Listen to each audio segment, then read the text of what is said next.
Hello Eternum and welcome to KOTT News, Eternum's #1 source for news, and this is the War Report.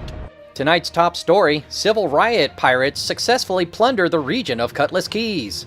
Accepting the church's challenge, civil riot becomes the answer to the trivia question, who fell the final founding house? To their credit, civil riot has begun distributing firewood for the harshest winter in Eternum's history.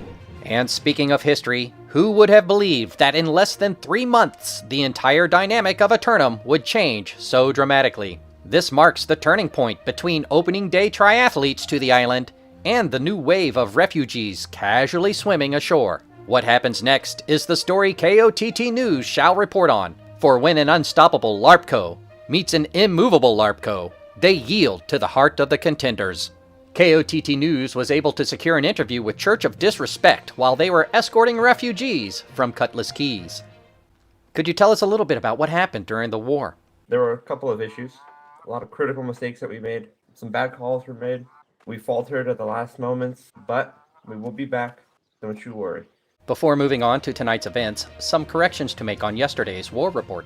Due to technical difficulties, last night's matchups between No Mercy X and Regime, as well as Evora and Bugdog, were inadvertently omitted. KOTT News regrets this deeply, as we appreciate the effort that goes into maintaining and holding a fort. We also appreciate how much effort goes into pushing a region into conflict and declaring war in the first place.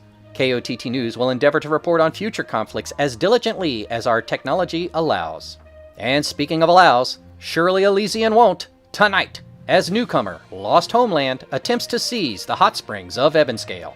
Little is known about this up-and-coming religious organization, other than they have an admittedly cool company name and a photogenic icon. But if they can overcome their adversaries in tonight's simulated fantasy combat resolution, everyone will want to know everything about them and how they did it. Tune in for complete coverage and reactions from the citizens at 11. Until then, this has been War Correspondent JChalant, KOTT News.